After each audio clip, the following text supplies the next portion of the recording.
सबसे पहले माननीय सदस्य द्वारा जो पूछा गया कि जीविका में कितना कुटीर उद्योग चल रहा है, उसका लेखा जोखा संतोष जी प्रोवाइड कराएंगे। तो संतोष जी नोट कर लीजिए, मैं भी नोट कर लिया हूं कि जीविका के तहत प्रखंड में कितना कुटीर उद्योग चल रहा है, इसकी सूची माननीय सदस्यगण को दिया है। अब दूसरी बात पे आ रहे हैं, जो यहाँ का एक हॉट टॉपिक है, पत्रकारगण यहाँ मौजूद है, मैं ब्रीफ कर दे रहा हूं, मेरी चीजों को रिकॉर्ड कर लेंगे। दुकानों के आवंटन के बारे में कई सारी भ्रांतियां हैं।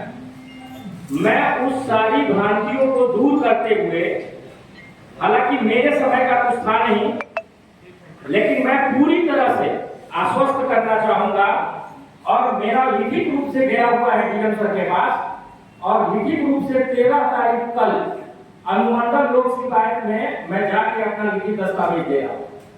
थोड़ा सा ध्यान देंगे।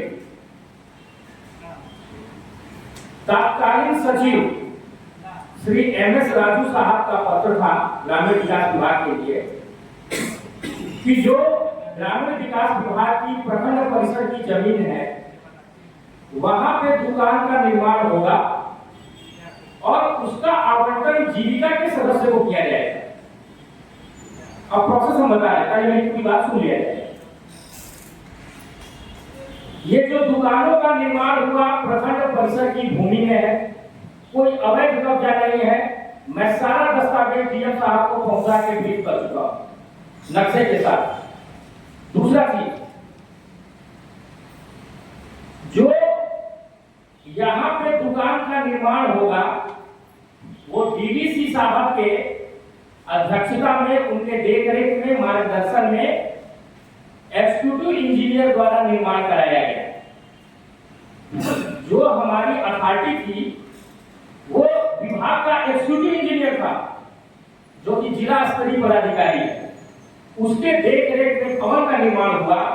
और जब प्रखंड परिसर के अंतर्गत एग्जीक्यूटिव इंजीनियर के देखरेख में उसके कस्टडी में निर्माण होगा तो वो अवैध नहीं होता है, प्रॉपर चैनल के थ्रू होता है। मेरे पास सारा दस्तावेज है। अवैध तो मैंने नहीं कहा। अभी मैं बता रहा हूं, मैंने कहा मेरी पूरी बात सुन लिया जाए। मैंने कहा कि ये चर्चा का मुद्दा है, मैं टोटल ब्रीफ कर रहा हूं। तो प्रखंड परिसर के भूमि में, मैं आपकी केवल बात नहीं कर रहा हूं, टोटल बात कर रहा हूं तो क्लियर हो जाए। प्रखंड परिसर की भूमि में ग्रामीण विकास विभाग के सचिव द्वारा डीडीसी सर को आदेशित करके एग्जीक्यूटिव इंजीनियर द्वारा इस भवन का निर्माण कराया गया। अब ये कहा गया कि इसका आवंटन उसी व्यक्ति को किया जाएगा जो जीविका का सदस्य हो। ये थोड़ा मेरा पॉइंट नोट किया जाएगा। जैसे जीविका समूह द्वारा केवल और केवल कुटीर उद्योग ही नहीं चलता है, उनको पैसा भी दिया जाता है, लोन भी दिया जाता है अपने रोजमर्रा के काम के लिए, ढेर सारी चीजें हैं। तो कहा गया कि इसका आवंटन जीविका के सदस्य को होगा। वो अपना जीविकोपार्जन के लिए जो करना चाहेगी करेगी, या तो वो दुकान खोलेगी, या तो वो कुटीर उद्योग लगाएगी, या अपना जीविकोपार्जन करने का कार्य करेगी। इसका पत्र है।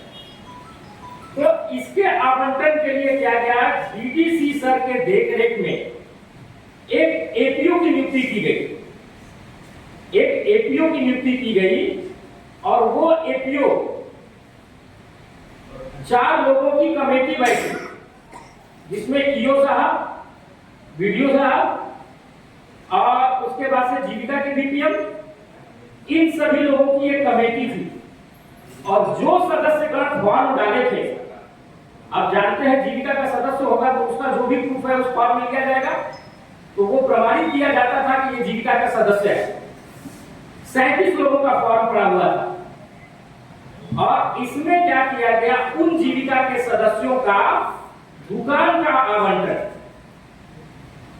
डीडीसी साहब द्वारा गठित एपीओ के देखरेख में 3 या 4 सदस्यीय टीम के अनुशंसा पे उनका आवंटन किया गया जीविकोपार्जन के।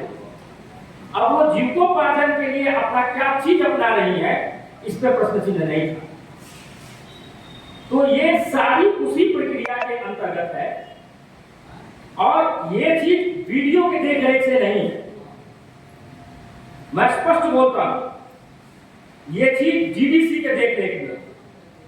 अगर आप लोगों को लगता है कि डीडीसी साहब के अध्यक्षता में एपीओ के देख रेख में ये चारों सदस्यीय कमेटी ने गलत किया है, तो आप वहां दे सकते हैं, यहां आपका अलाउ नहीं होगा, क्योंकि डीडीसी मेरे से ऊपर है।